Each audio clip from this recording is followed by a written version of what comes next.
시작하겠습니다. 안녕하세요. 오늘부터 3주간 이산수학 수업을 하고요. 일단 수업하기 전에 전체적인 시간 개요부터 얘기를 하자면, 기본적으로는 하루에 6시간 수업을 합니다. 50분 수업하고 10분 쉬는 걸 기본으로 하고요. 자, 그리고 그러면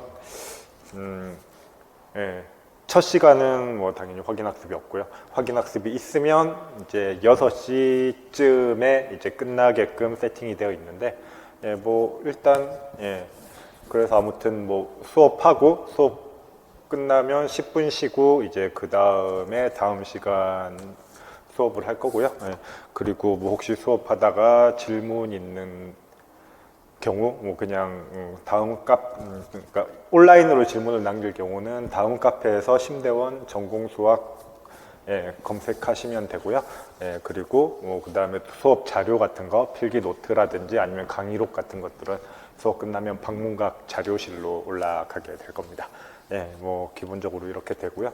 자, 그 다음 이제 이 질문 시간은 남아있는 선생님들이 없으면 저도 그냥 가게 될 거고, 아니면은 이제 계시면은 대기하게 될 건데, 혹시나 인강을 듣다가 그래도 오프라인으로 질문을 하는 게 좋을 것 같아서 이 시간에 맞춰서 오시면 조금 애매할 수도 있어요. 무슨 얘기냐면은 기본 틀은 이렇게 전개가 되는데 경우에 따라서는 30분 정도 일찍 끝날 수도 있거든요. 그래서 인강 들으시는데 오프라인으로 질문하고 싶으시면 메일을 보내주시면은 그 시간 맞춰서 이 시간에 맞춰서, 그러니까 이 시간에 오시든 언제 오시든 어쨌든 시간 맞춰서 그때 정하는 게 헛걸음을 하지 않을 수 있을 것 같습니다. 아마 일단 기본적으로 강의 시간에, 그러니까 오프라인 수업이 있는 시간에 6시쯤 끝나게끔 세팅이 되어 있는데, 이거보다 한 30분 정도 일찍 오시면 웬만하면 질문을 하실 수 있긴 합니다만, 그래도 좀 더 확실하게 하기 위해서는 좀 먼저 메일을 보내고 시간을 맞추시는 게 더 좋을 것 같습니다. 자, 그러면 이산수학 수업으로 들어가도록 할게요. 자, 이산수학은 크게 세 가지 파트로, 그러니까 임용에 나오는, 지금까지 나왔던 걸 기준으로 얘기를 한다면 크게 세 가지 파트 정도로 생각을 할 수 있을 것 같습니다. 경우의 수랑 관련된, 그러니까 어쨌든 세는 거랑 관련되어 있는 부분, 그 다음에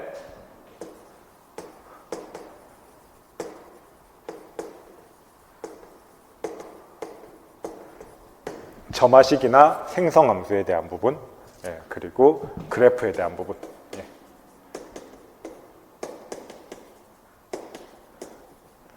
그래프랑 색칠 문제도 연결돼 있죠, 그렇죠? 그 다음에 또 그래프랑 얘기되는 인접 행렬 이런 것들도 있고요.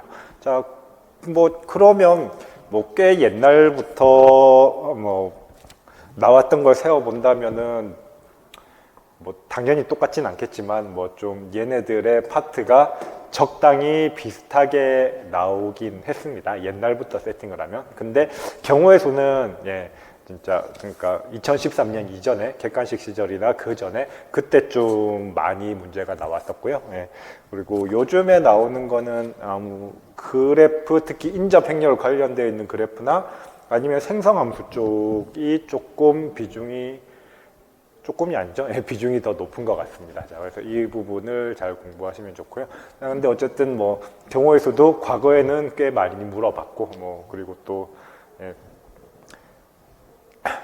물론 할 내용은 그래프 쪽이 더 많긴 하지만, 어쨌든 경우의 수도 요즘에 안 나온다라고 해서 안 다룰 수는 없습니다. 그렇죠? 자, 그래서 기본적인 것들은 적당히 다룰 거고요.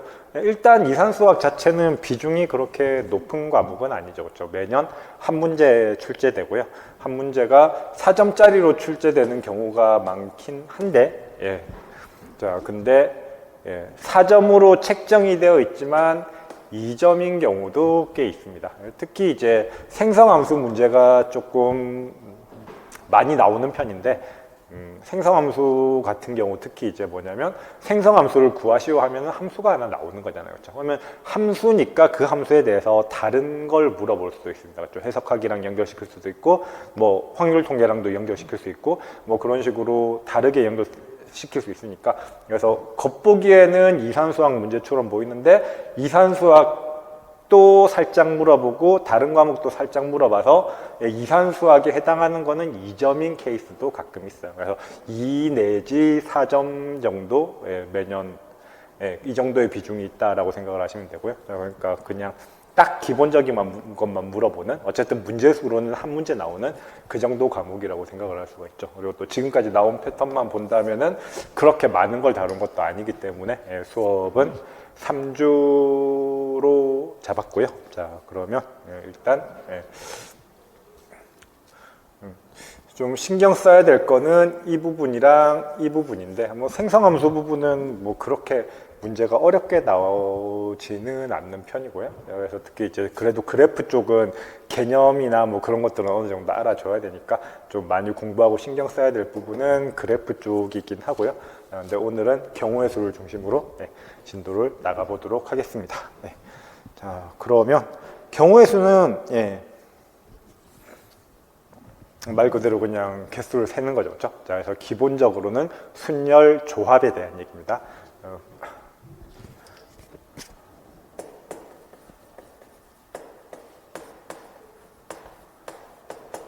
조합 얘기를 하니까 덤으로 이제 이항정리랑 관련된 얘기도 할 거고요. 자, 근데 뭐 사실 이항정리, 이항계수랑 관계되어서 아니면 혹은 또 뭐 순열에 대해서도 마찬가지입니다. 얘네들과 관련된 뭐 등식들이 굉장히 많아요. 그렇죠? 뭐 어쨌든 잘 맞춰서 붙이기만 하면 그런 등식들을 만들 수 있으니까 뭐 그런 것들을 다 다루진 않을 거예요. 그냥 이런 게 있다 정도이고요. 그리고 경우의 수 중에서 과거에 최근은 아니지만 과거에 자주 많이 비중이 좀 있었던 걸로는 포함 배제 원리 부분이 있습니다. 뭐 이 부분 포함 배제 원리가 뭐냐라고 하면 이건 굉장히 별거 아닌 얘기지만 그래도 이거를 이용하는 문제는 좀 다양하게 물어볼 수 있으니까. 근데 2013년 이후에는 안 나왔을 거예요. 자, 그렇긴 한데 그래도 예전에는 좀 자주 물어보던 패턴이었고요. 자, 그래서 그냥 기본적으로 순열 조합, 그 다음에 포함 배제 원리, 뭐 덤으로 비둘기집의 원리, 뭐 이런 것들을 일단 이번 시간에 할 거고요. 그 다음 이 나머지 부분은 어쨌든 자, 오늘은 여기를 중심으로 얘기를 하겠습니다. 그래서 챕터 1 경우의 수는 순열 조합에 대한 거, 포함 배제 원리에 대한 거 기출만 생각을 한다면 이 정도가 될 거고요. 자, 근데 뭐 스털링 넘버라든지 벨 넘버라든지 이런 식으로 그래도 아직까지는 나오지 않았지만 그래도 용어는 알아둬야 되는 뭐 그런 것들 몇 가지 용어도 소개를 할 겁니다. 자, 그러면 일단 뭐 기본적인 순열 조합에 대한 얘기부터 시작을 해 보겠습니다. 일단 경우의 수니까 뭐 개수 세는 거죠. 그렇죠? 개수 세는 가장 기본은 뭡니까?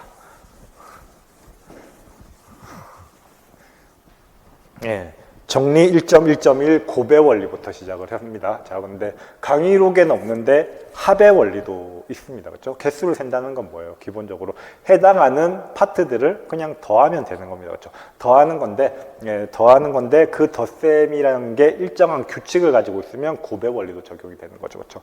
자, 그러니까 무슨 얘기냐면은 경우의 수를 센다. 근데 A라는 경우랑 그러니까 전체 경우의 수를 세는데 전체 경우의 수에 A라는 경우랑 B라는 경우가 있다. 근데 A, B 경우가 전혀 겹치지 않는다면은 A 경우랑 B 경우를 각각 더하면은 A가 일어나거나 B가 일어날 경우가 되는 겁니다. 그렇죠? 그래서 겹치지 않으면 경우의 수는 그냥 더해서 계산을 한다라는 거고요. 그렇죠? 자, 거기서 이제 조금 한 단계 더 나가면 이 얘기를 할 수 있죠.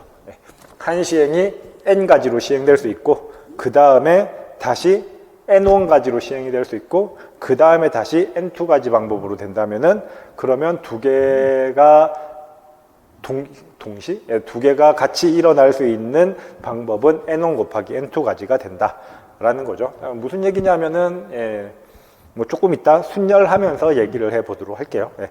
자, 그러면 일단 이번 섹션의 제목은 순열이니까 순열이라는 건 뭐냐? 다 아시죠? 그렇죠? 네, 그냥 줄 세우는 게 순열입니다. 그렇죠?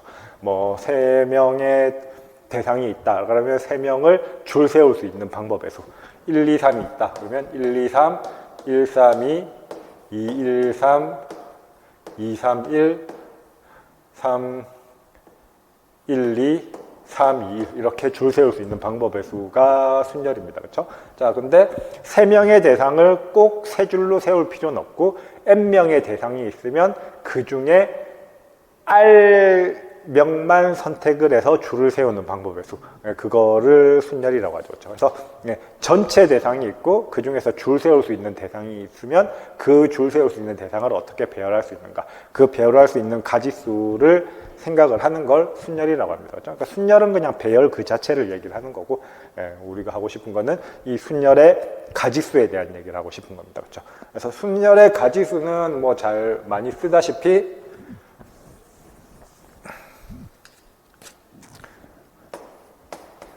NPR이라고 많이 쓰고요. NPR은 뭡니까? N개의 대상 중 R개를 줄 세우는 방법의 수입니다. 그렇죠?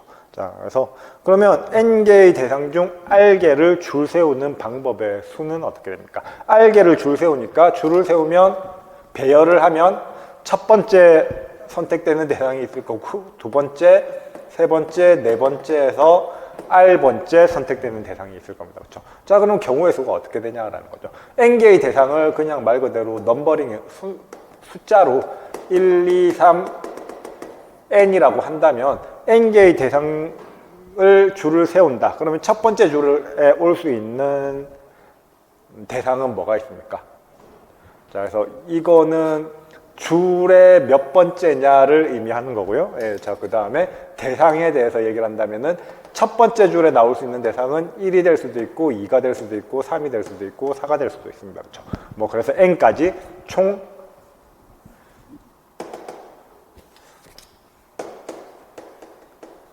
n가지 경우가 있을 거예요. 그렇죠? 그러면 두 번째 대상은 어떻게 됩니까? 두 번째 대상도 당연히 1부터 n까지 모든 게 대상이 될 수 있습니다. 그렇죠? 자, 근데 두 번째라는 건 첫 번째 줄을 세우고 두 번째니까 대상은 1부터 n까지 다 될 수 있는데 첫 번째 줄이 누가 세워졌는지에 따라 달라지는 거죠. 그렇죠? 그래서 1이 세워져 있으면 2부터 n까지 가능할 거고 2가 세워져 있으면 2를 제외한 나머지 1, 3, n까지 가능을 할 거예요. 어쨌든 이 케이스는 다 몇 가지가 됩니까? n-1가지가 될 거다라는 거예요. 그렇죠? 자, 그래서 곱의 법칙이라는 거는 한 상황에 대해서 그 다음 상황이 항상 똑같은 경우가 되는 게 아니라, 그러니까 경우가 똑같을 필요는 없고 경우의 수만 똑같으면 됩니다. 그렇죠? 2부터 n 중에서 하나가 선택되는 거랑 1, 3, n 중에서 하나가 선택이 되는 거는 서로 다른 경우예요. 그렇죠? 경우 자체는 서로 다른 경우인데, 근데 어떻게 되는 겁니까? 2에서 n까지 선택되는 경우의 수도 n-1가지가 되고, 2를 제외하고 1, 3, n에서 하나 선택되는 경우도 n-1가지가 돼요. 그렇죠? 자, 그래서 줄을 세우면 어떻게 되냐면은, 분명히 경우 자체는 서로 다른 경우인데, 그냥 개수만 생각을 하면 어떻게 됩니까? 1에서 n가지 중 한 가지가 결정이 되면 두 번째 줄에 쓰는 대상은 뭐가 됩니까? 결정된 결과마다 다 n-1가지씩의 결과를 가질 수 있다라는 거예요. 그렇죠? 그러니까 경우의 수를 할 때는 그러면은 두 줄을 세우는 경우의 수를 구하라 라고 하면은 n 곱하기 n-1 하면 된다라는 거죠. 그렇죠? 자, 그래서 이렇게 곱의 법칙이라는 게 이런 식으로 적용이 된다라는 거예요. 그냥 경우의 수가 항상 똑같은 두 가지 사건이 있는데 첫 번째 경우의 수가 선택될 때마다 두 번째 선택되는 경우의 수가 모든 케이스에서 다 똑같다면, 그럴 때는 그냥 각각의 경우의 수를 곱하기만 하면 되더라라는 겁니다. 그럼 첫 번째 선택될 수 있는 경우의 수는 뭐가 됩니까? n이 되는 거죠. 그렇죠? 두 번째 선택될 수 있는 경우의 수는 n-1이 될 거고, 같은 논리로 세 번째 선택될 수 있는 경우의 수는 n-2가 될 겁니다. 이거 두 개를 제외한 나머지일 테니까. 그러면은 R번째 줄까지 선택이 되니까 R번째 줄에서 선택될 수 있는 경우의 수는 뭐가 됩니까? N-R이 되면 안 되고 0부터 시작을 했으니까 N-R 플러스 1이 돼야 되겠죠. 그렇죠? 자, 그래서 그냥 N개의 대상을 R열로 세우는 방법의 수는 이렇게 주어져 있고 그러면 얘는 뭐 당연히 다르게 쓴다면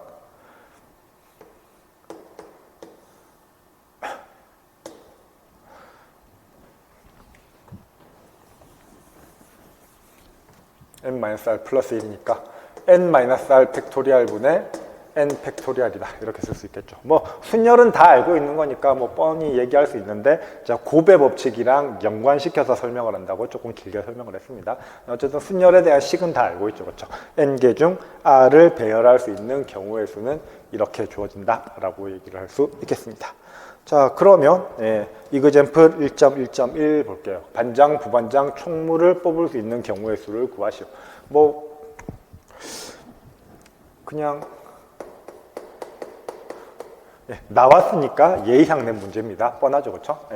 뭐 근데 사실 경우의 수에서 이런 거 잘해야 됩니다. 이건 너무 뻔한 문제긴 하지만 그러니까 어떤 경우를 말로 설명을 했을 때 가끔은 그 말을 다르게 번역을 하면 그러니까 표현만 바꾸면 경우의 수를 세기가 굉장히 쉬워지는 경우가 있습니다. 그렇죠?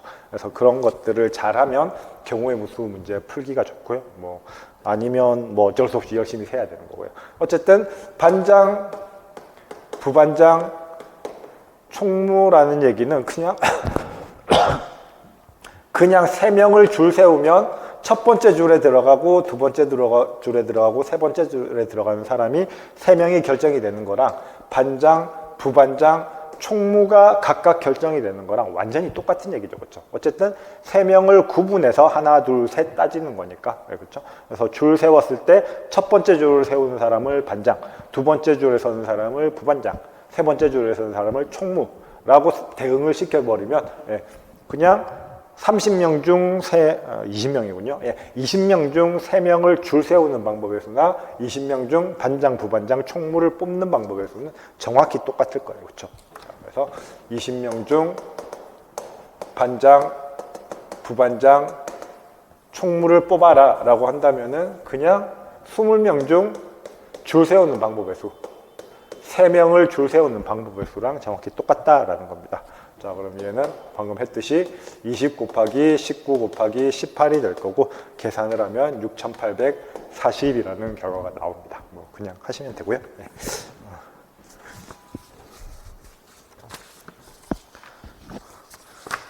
자, 그래서 순열이라는 거는 일단 뭐 기본적으로 우리가 흔히 얘기하는 줄 세우는 어떤 대상들을 줄 세우는 그러면 그 대상들은 각각 독립적이니까 당연히 그 대상들이 하나하나 구분되어 있다라고 생각을 하는 게 보통입니다. 그렇죠? 자, 근데 그 대상들이 중복이 허용이 된다면 그럴 때는 말 그대로 그냥 똑같은 대상이 두 번 설 수 있을 뿐이지 줄 세우는 것 자체는 마찬가지니까 중복 순열이라고 하고 기호로 n 파이 r이라고 부르겠다라는 거예요. 그래서 n개의 대상을 R열로 줄을 세우긴 하는데 근데 그 n개의 대상이 중복돼도 상관이 없는 겁니다. 그렇죠? 그래서 반장, 부반장, 총무가 다 똑같은 사람이 돼도 괜찮은 경우다라고 생각을 할 수가 있는 거죠. 그렇죠? 그래서 이렇게 되는 걸 중복순열이라고 하는데 그럼 당연히 뭐가 됩니까? 경우의 수가 뭐가 됩니까?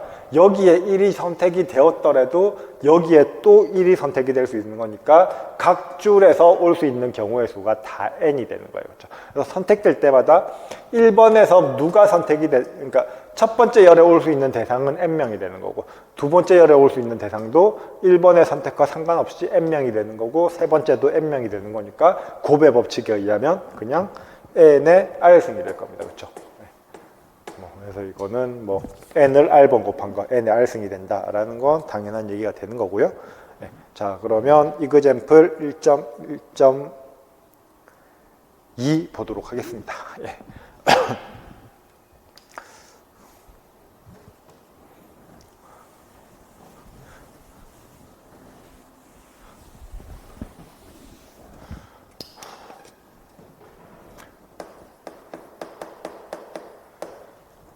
세 자릿수의 개수를 구하는데 2를 하나만 포함하는 경우를 물어봤습니다.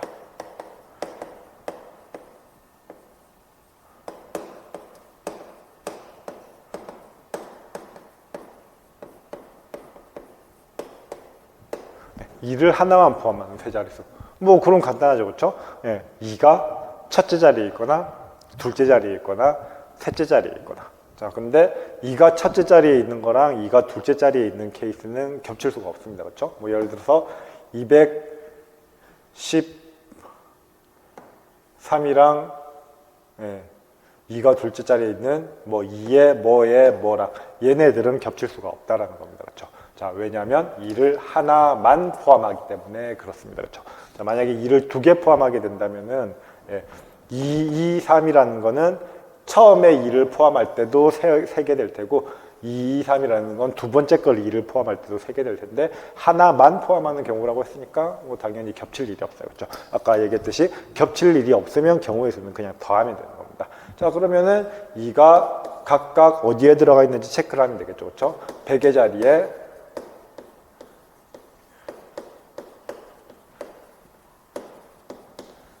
2가 있는 경우랑 10의 자리에 2가 있는 경우랑 1의 자리에 2가 있는 경우를 생각을 하면 될 겁니다.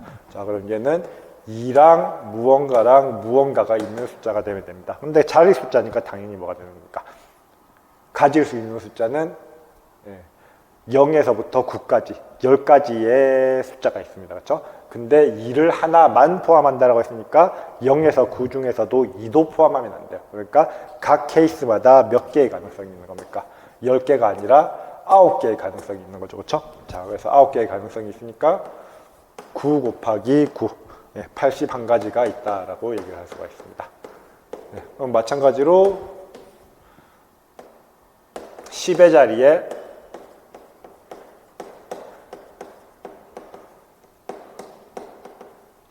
2가 있는 경우는 어떻게 됩니까? 무언가, 무언가입니다. 그렇죠?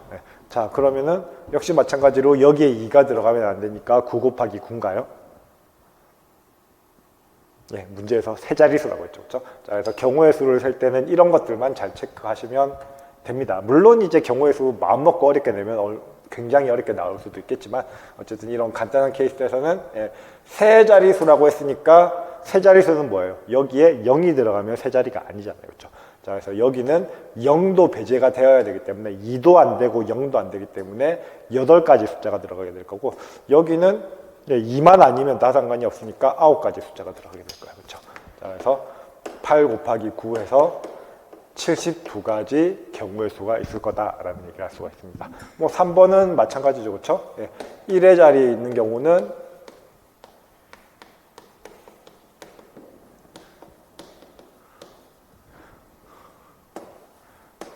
네모 2가 될 텐데 여기도 똑같이 첫 번째 자리에는 0이 올 수 없으니까 8가지 케이스가 될 거고 여기에 9가지 케이스가 될 거니까 여전히 8 곱하기 9 해서 72가지가 될 겁니다. 그렇죠?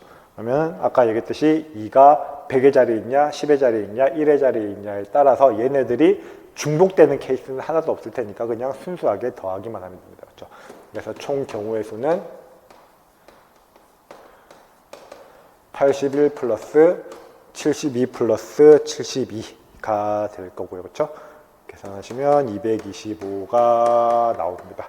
그래서 그냥 뭐 가장 기본적인 문제들은 이렇게 단순하게 세면 됩니다.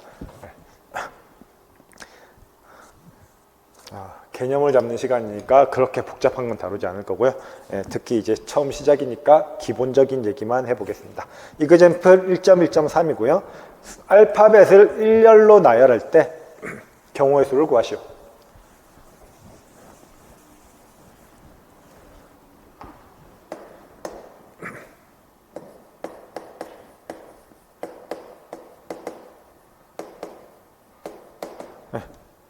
몇 개 나열한다는 얘기가 없으니까 26개 전체를 나열한다는 얘기가 되는 거겠죠. 그렇죠? 자, 그래서 그냥 26개 알파벳을 일렬로 나열한다 라고 한다면은 26 팩토리얼이 될 겁니다. 그런데 1번은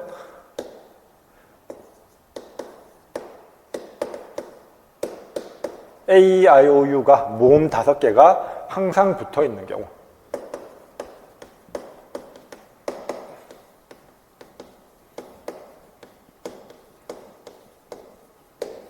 이럴 때는 어떻게 따져주면 됩니까? 얘네들은 무조건 세트로 다니니까 A, I, O, U는 무조건 세트로 다니니까 일단 한 문자로 생각을 해주면 좋을 거다라는 거예요. 그렇죠? 그래서 A, I, O, U 묶음을 네모라고 한다면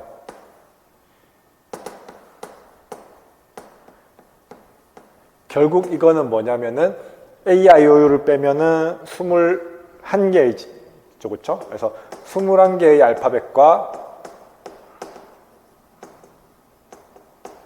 그 다음에 네모의 배열입니다. 그렇죠? 네. 그럼 결국 22개의 대상을 배열하는 경우의 수라는 얘기가 되는 겁니다. 자, 그러면 이 케이스는 뭐가 되는 거예요? 네.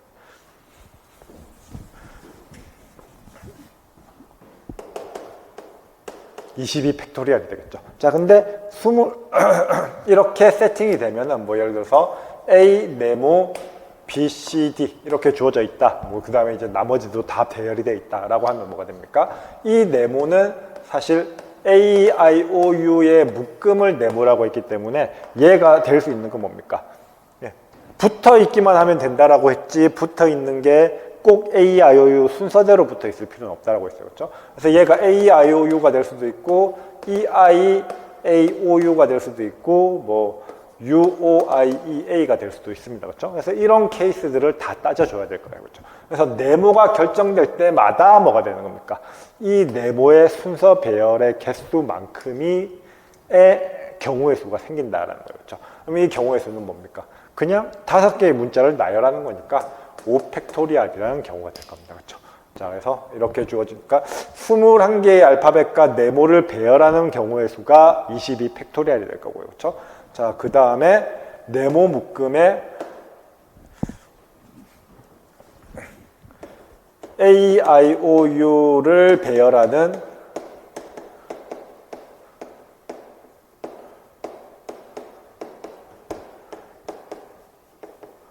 방법의 수가 5팩토리얼이 될 겁니다. 그렇죠? 자, 그러면 이 문자열이 하나 22개의 문자열이 하나 결정될 때마다 네모 자리에 A, I, U에 해당하는 5팩토리얼이 들어가게 되니까 여기서도 여전히 곱의 법칙이죠. 그렇죠?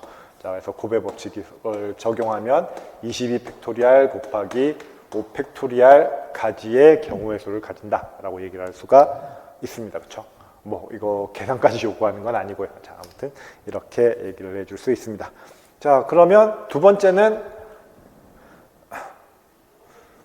이번에는 반대로 얘네들이 붙어 있을 필요는 없는데 대신 모음의 순서는 항상 일정한 경우.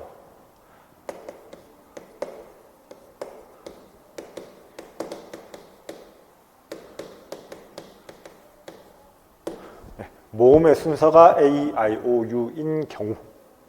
자, 그럼 이건 또 어떻게 됩니까?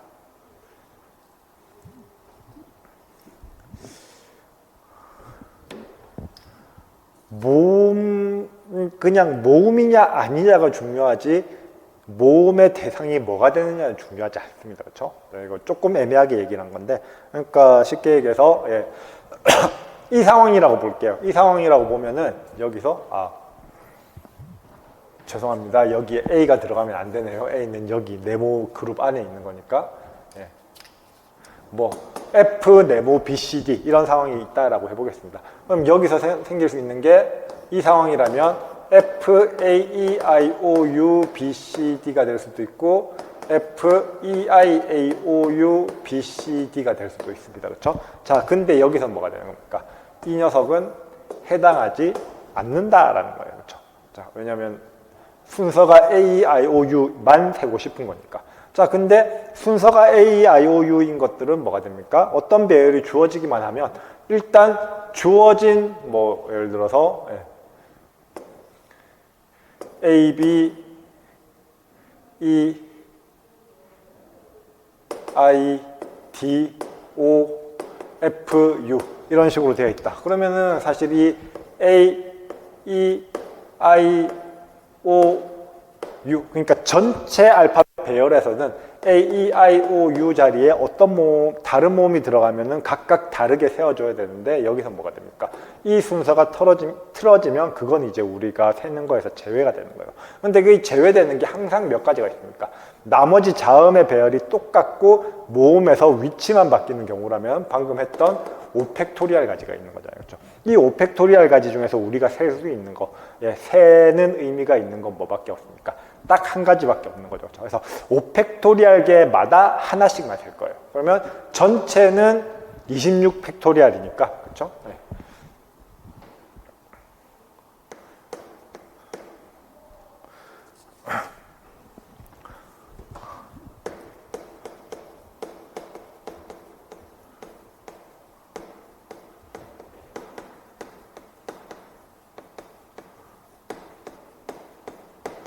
26개를 배열하는 방법에서는 26팩토리알인데 이 26팩토리알 중에서 뭐가 되는 겁니까? A, B, E, I, D, O, F, U 뭐 이런 게 있다라고 하면은 여기 A, E, I, O, U의 위치가 바뀌는 것들은 다 버릴 거예요. 그러면 근데 버리는 게 뭐냐면 5팩토리알 개마다 하나만 남기고 나머지는 다 버릴 거다라는 거예요. 그렇죠? 그러면 5팩토리알 개만큼 중복이 된다라는 거니까 예. 여기서 예.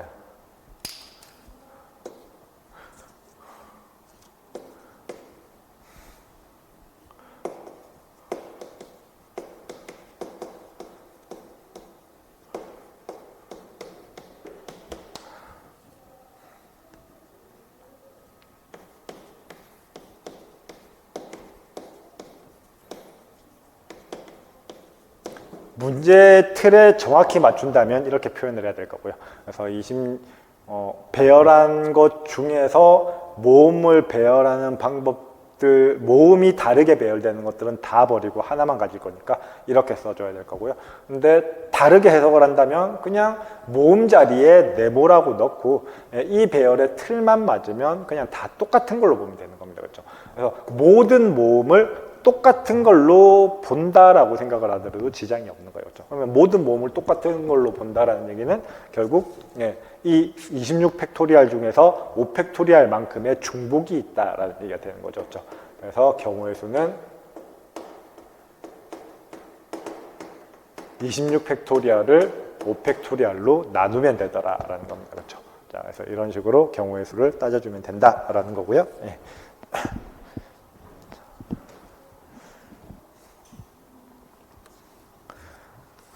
자, 그러면 이 순열보다 조금 더 중요한 게 조합입니다. 그렇죠? 뭐 경우의 수를 세는 데 있어서도 조금 더 많은 얘기를 해줄 수 있는 게 조합이고요. 그거보다 뭐 이항 정리랑 관련돼 가지고 뭐 사실 여러 가지 식에서 활용되는 게 조합 기호기 때문에 조합이 조금 더 중요하고요.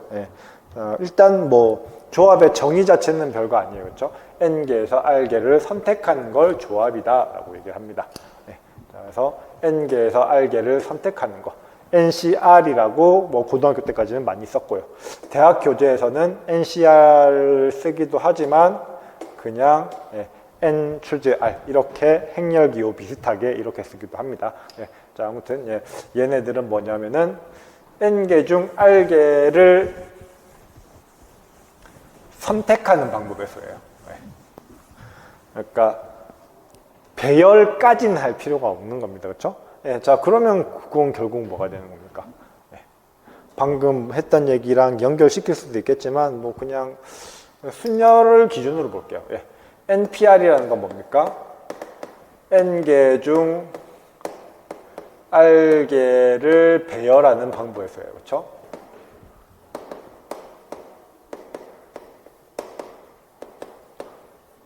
근데 R개를 배열한다는 얘기는 무슨 얘기입니까?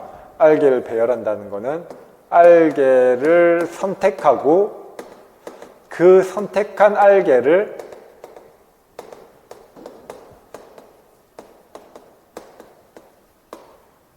배열하는 거잖아요. 그렇죠? R개를 선택해야지 그 다음에 배열이 가능한 거잖아요. 그렇죠? 근데 R개를 선택하는 방법의 수가 뭐라고요? NCR이라고 얘기를 한 거예요. 그 다음에 전체가 R개라고 한다면 그 선택된 R개, 고정된 R개를 배열하는 방법의 수는 뭐가 됩니까? R 팩토리알이 되는 거죠. 그렇죠? 자, 그럼 결국 뭐가 되는 겁니까? NPR은 NCR에다가 곱의 법칙을 적용하면 R 팩토리얼을 곱하면 된다라는 거예요. 그렇죠? 자, 그래서 N개 중 R개를 선택하는 방법의 수는 순열에다가 R 팩토리얼을 나눠주면 된다라는 거예요. 그렇죠? 말 그대로 이제 선택만 하는 거니까 배열하는 개수만큼의 중복이 된다라는 겁니다. 그렇죠? 아무튼 이렇게 표현을 해줄 수 있어요. 어느 쪽이든 해석하시기 편한 쪽으로 생각을 해주시면 되고요. 아무튼 그래서 얘는 R 팩토리얼 분의 NPR이 되는 거고, NPR이 N-R 팩토리얼 분의 N 팩토리얼이니까 R 팩토리얼 N-R 팩토리얼 분의 N 팩토리얼이다. 이렇게 써줄 수 있겠죠. 그렇죠? 자, 그래서 이게 조합이다. 혹은 이 기호 자체를 이항계수다. 뭐 이렇게 정의를 합니다. 그렇죠? 자, 그러면 기본적으로 조합은 이렇게 정의가 되고요. 뭐 그러면 이거의 계산은 뭐 당연히 N 팩토리얼을 R 팩토리얼로 아니죠. N-R 팩토리얼로 놔두면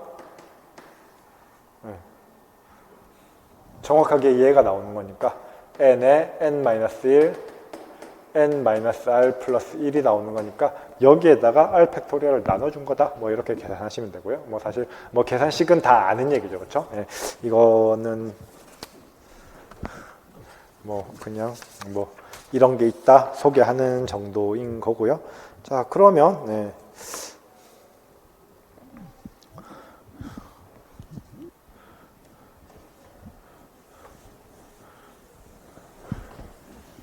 얘도 뻔한 얘기인데 뭐 그래도 처음이니까 뭐 얘기해 풀어보도록 하겠습니다.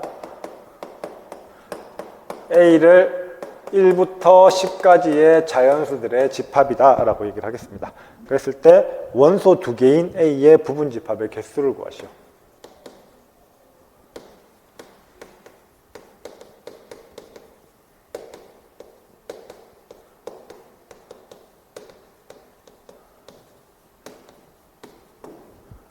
고민할 필요 없죠? 뭡니까? 원소 두 개인 A의 부분 집합의 개수 어떻게 하면 되는 거예요? 10개 중 2개를 선택하기만 하면 되는 거예요. 그렇죠? 그래서 정확하게 10C2다 라고 얘기를 할 수가 있습니다. 나머지도 마찬가지죠. 원소 5개인 A의 부분 집합의 수 하면은 10C5가 될 겁니다. 그렇죠? 자, 그러면 이번에서 하는 얘기는 이 이항계수들을, 조합 기호들을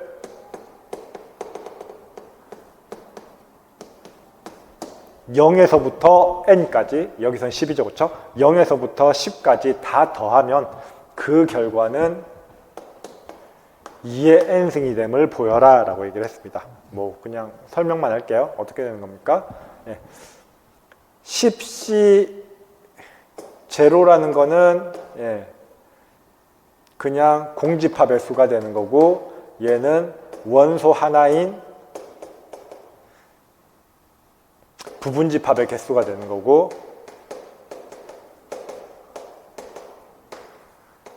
예, 10C10은 원소 10개인 부분집합은 자기 자신밖에 없죠. 그렇죠? 예.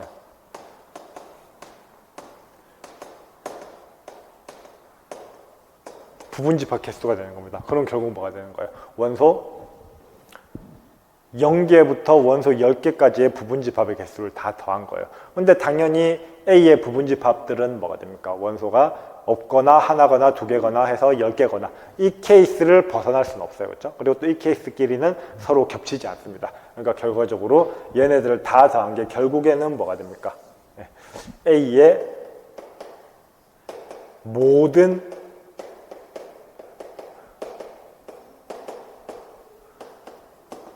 부분집합의 개수가 되는 거겠죠. 자, 그럼 모든 부분집합의 개수니까 그건 뭐죠?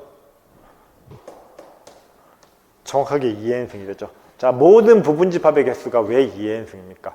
뭐 거의 중학교 때부터 공식으로 외우셨겠지만 뭐 아까 곱의 법칙이 그냥 그대로 적용이 되는 겁니다. 그렇죠? 부분집합이라는 거는 결국 A의 원소들 중에서 몇 개는 취하고 몇 개는 버리면 그게 A의 부분집합이 되는 거잖아요. 물론 안 버려도 되지만, 안 취해도 되고 안 버려도 되지만, 자, 그러니까 결국 뭐가 됩니까? 케이스가 1을 가지고 있냐 안 가지고 있냐. 그래서 1에 대해서도 있냐 없냐 두 가지 경우의 수가 있을 거고, 2에 대해서도 있냐 없냐 두 가지 케이스가 있을 거고, 10에 대해서도 있냐 없냐 두 가지 케이스가 될 겁니다. 그러면 각 원소마다 경우의 수가 부분집합이 되는 경우의 수가 두 가지가 있기 때문에 곱의 법칙을 적용하면 뭐가 됩니까? 부분집합의 개수는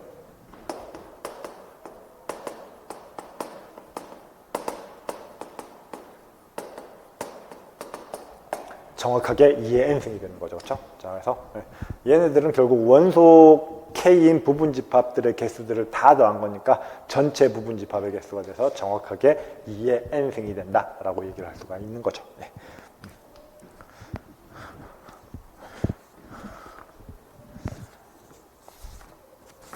자, 뭐 물론 여기서는 경우의 수로 설명을 했지만 이 식은 조금 이따 배울 이항 전개를 생각하면 또 당연한 얘기가 되는 거예요. 자, 아무튼 지금은 경우의 수만으로 따지겠습니다. 그러면 이그젬플 1.2.2 한번 볼게요. 이거는 사실 이항 정리를 알아야 풀 수 있는 거긴 한데, 근데 뭐 이항 정리 알고 있는 거기도 하고, 그 다음에 또 그래서 지금 가져와도 크게 문제는 없을 것 같아서 조금 당겨서 가지고 왔습니다. 2009년 기출문제고요.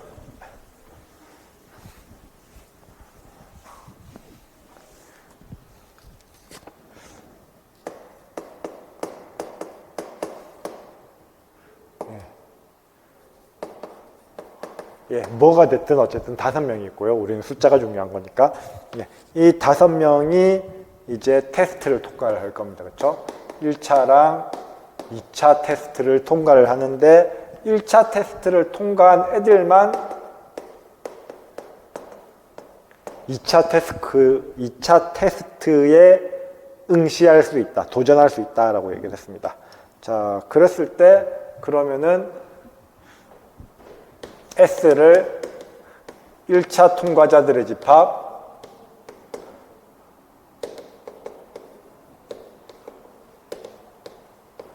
T를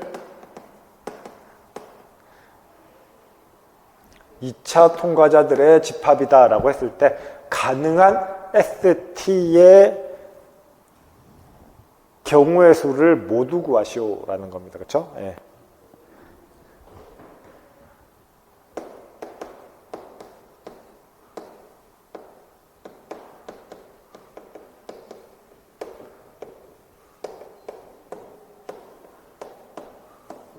이렇게 세팅이 되어 있습니다. 자, 그러면 얘는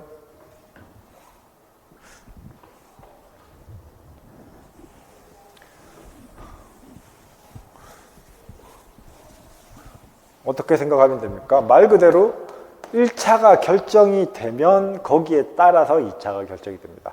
근데 1차가 결정되는 경우는 뭐가 되는 겁니까?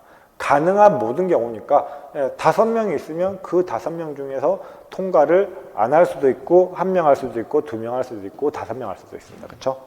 문제에 통과 선수가 1명도 없을 수도 있다라고 했어요.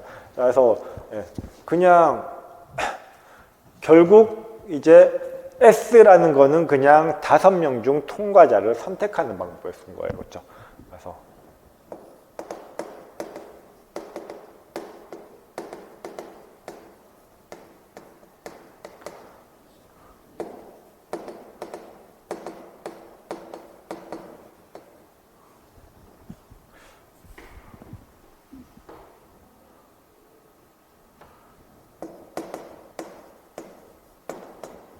통과자랑 선택이라는 말이 조금 안 맞는 것 같긴 하지만 의미는 이해하시겠죠. 그렇죠? 자, 이렇게 얘기를 할 수가 있을 겁니다. 자, 그러면 S가 구성될 수 있는 케이스는 뭡니까?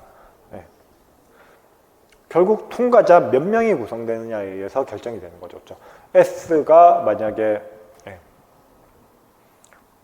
1명이 통과된다라고 한다면은 5명 중 1, 2, 3, 4, 5번 각각이 선택될 수 있으니까 5가지 경우의 수가 있는 거고 2명이 선택된다고 한다면은 5명 중 2명을 선택하는 경우의 수 OC2라는 경우의 수가 있을 겁니다. 그래서 결국 S라는 건 결국 몇 명 선택되느냐에 의해서 경우의 수가 결정이 되는 거예요. 자, 그래서 만약에 통과자가 K명이라고 해보겠습니다.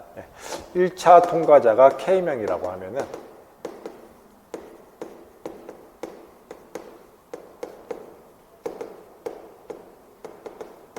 그러면은 구성될 수 있는 S는 뭐가 되는 거예요? 네.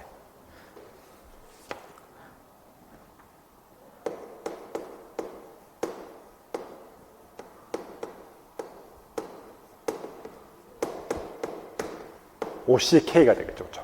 자, 그래서 S가 구성될 경우의 수는 OCK인데, 근데 당연히 이제 통과자는 1명일 수도 있고 2명일 수도 있고 3명일 수도 있으니까 이 K는 0에서 5가 다 될 수 있습니다. 자, 근데 그 중에 그냥 K로 고정됐다라고 한다면 그때 구성될 수 있는 경우의 수가 OCK라는 겁니다. K는 바뀔 수 있는 거예요. 그렇죠? 그리고 또 실질적으로 K가 바뀌는 경우를 어떻게 해야 되는 겁니까?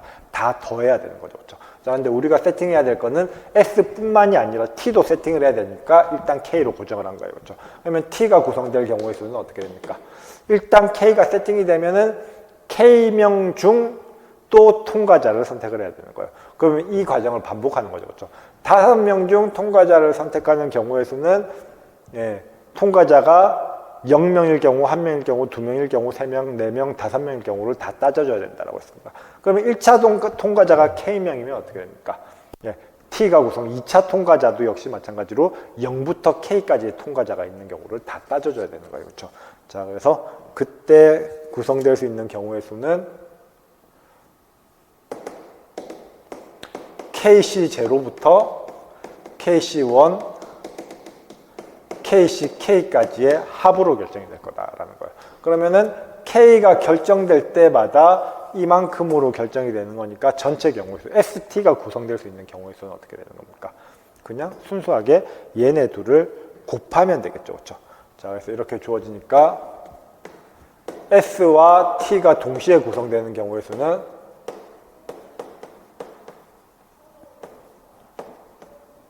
S가 하나 구성될 때마다 이 개수만큼이 나오게 되니까 곱의 법칙으로 OCK의 K0 더하기 점점점에서 K의 K까지 이렇게 결정이 될 거다라는 겁니다. 자, 그러면 이제 거의 다 됐는데 너무 많이 갔나요? 어쨌든 거의 다 됐는데 한 가지 얘기 더 하고 식을 좀 더 간단히 하고 가죠. KC0부터 KCK까지 합이 어떻게 됩니까? 앞에 연습 문제에서 풀었습니다. 그렇죠? 뭐가 됐었죠? 그냥 원소 K인 집합의 부분 집합의 수랑 똑같았습니다. 그렇죠? 2의 K승이 됐었어요. 그래서 얘가 2의 K승이었습니다. 결국 S의 그러니까 1차 통과자가 K명일 때 ST가 구성되는 경우의 수는 OCK의 2의 K승이 된다라는 거예요. 그럼 전체적인 경우는 뭐가 됩니까? K가 0에서 5까지 다 가능하니까 전체 경우의 수는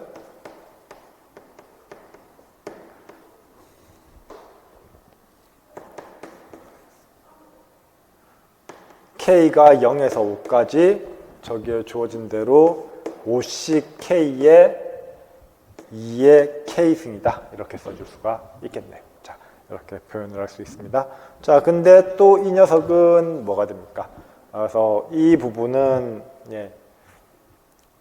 이항정리인데요. 이항정리 아직 안 배웠습니다. 조금 이따 할 얘기예요. 근데 이항정리 알고 있을 거라고 생각을 하고 일단 결론만 쓰면은 1 플러스 2의 5승이 됩니다. 그렇죠? 그러니까 OCK의 2의 K승 곱하기 1의 5-K승을 더한 거기 때문에 얘는 정확하게 1 더하기 2의 5승이 됩니다. 그렇죠?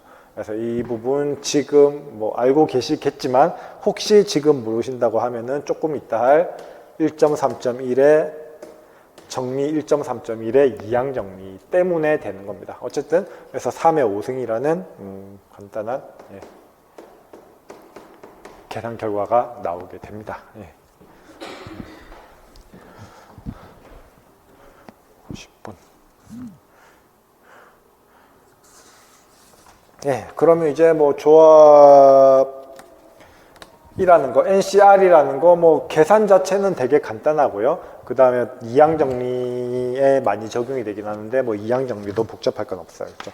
자, 근데 이 조합 기호가 들어간 여러 가지 등식들을 만들 수 있습니다. 뭐 대표적으로 뭐 3가지 정도를 가지고 왔는데요. 예, 자, 근데 뭐 이 3가지 말고도 뭐 굉장히 다양한 방법으로 등식을 만들 수 있습니다.